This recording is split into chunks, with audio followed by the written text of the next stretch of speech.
We just had the closest finish in NASCAR history, and Ford was oh so close to breaking that winless streak, or whatever you want to call it. Let's talk about it. Coming up next.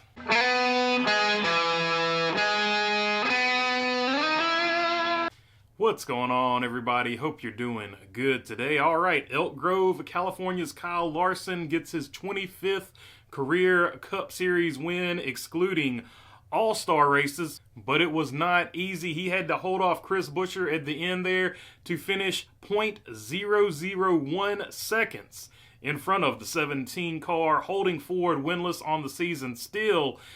And what more can you say about it? Christopher Buescher didn't do anything wrong, but Kyle Larson did everything right there at the very end, including filling in a gap that was, even by Chris Buescher's own admission, only a half groove wide. So he only left him a half groove. Kyle Larson filled it.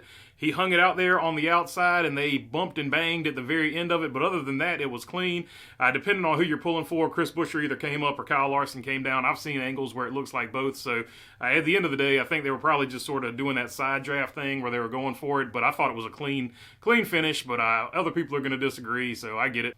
With that being said, it was his 19th win since joining Hendrick. He only had 6 wins previously when he was with Ganassi, and like I said, that excludes the all-star races. But for every happy story, there is a somewhat sad story, and it has to be somewhat disappointing for the 17. So let's look at it from his perspective. Ford and Chris Buescher were oh so close. Like I said, .001 was the margin of victory. Even on TV and radio, they gave the win to Chris Buescher at first until we had that last image, that still shot. It would have been a huge win for Ford. Always going to be a huge win for Chris Buescher and RFK, but just oh so close. It has to be heartbreaking to be that close and not win. But of course, nothing to hang your head about at all. And speaking of close finishes, the 3rd and 4th place car were not far behind Chris Buescher, so let's take a look at the top 10 real quick. Kyle Larson, of course, gets the win. Chris Buescher, as mentioned, .001 seconds behind him in 2nd place. Chase Elliott ends up 3rd. You didn't hear a lot about Chase Elliott today, but he turned a solid car into a really good day with that 3rd place finish. Martin Truex Jr. and Denny Hamlin. Before that last caution, it looked like those two were setting up to have a heck of a finish. Martin Truex Jr. and Brad Keselowski were both charging a fading Denny Hamlin there. That was going to be a real interesting finish. So I don't think no matter what happened, it was going to be a great finish. But they end up 4th and 5th. Christopher Bell ends up in 6th place. Alex Bowman in 7th. Didn't hear a whole lot from either one of them all day today, but they just had solid runs. Kyle Busch, with that late spin, he does recover to 8th place, but other than that, he had a really good day. He was in the top 10, I feel like, most of the day. Noah Gragson turns that really good qualifying performance into a top 10, continues his strong run for SHR, and you got to say at this point, he is looking like the leader of SHR this season at least, even setting up a study group with him that Ryan Preece apparently was not invited to. We're going to get to that in just a minute. Michael McDowell finishing in 10th place. He persevered. He was in a wreck and had a battered race car, but ends up finishing in 10th place. And Brad Keselowski, like I said, was charging with Martin Truex Jr. there at the end. Had really good strategy until that last caution came out. He ends up 11th. Ryan Blaney 12th. Continues his really strong season for Ford as well.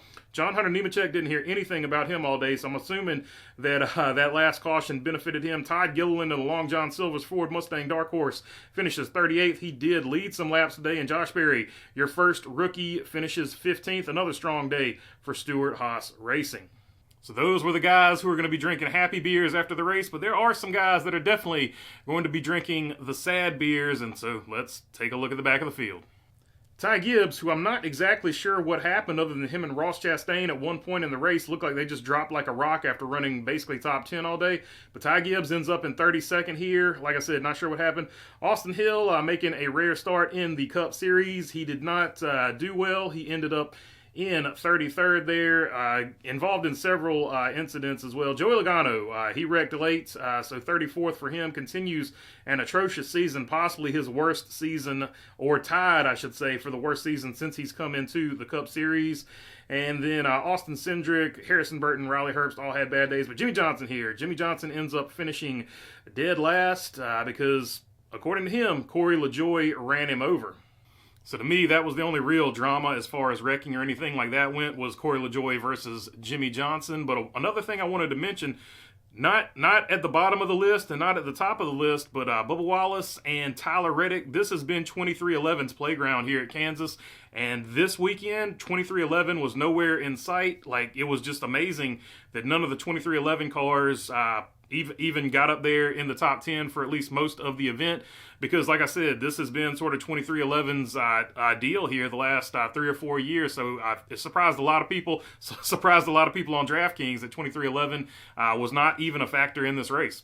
Now let's take a look at the points after Kansas, and Kyle Larson continues with the lead here. He extends it a little bit over Martin Truex Jr., who is in second. Chase Elliott in third. Denny Hamlin remains in fourth. Tyler Reddick is fifth. Ryan Blaney in sixth. And dropping one spot where Ryan Blaney took that sixth place is William Byron. Ty Gibbs maintains at eighth position.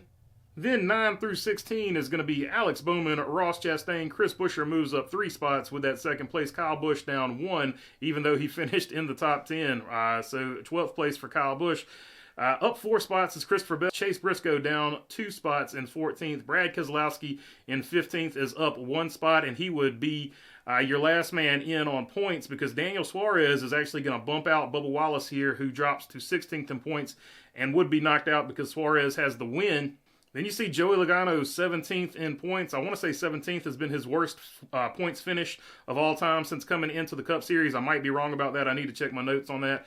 But I'm saying this might be, Joey Logano might be tying his worst season ever.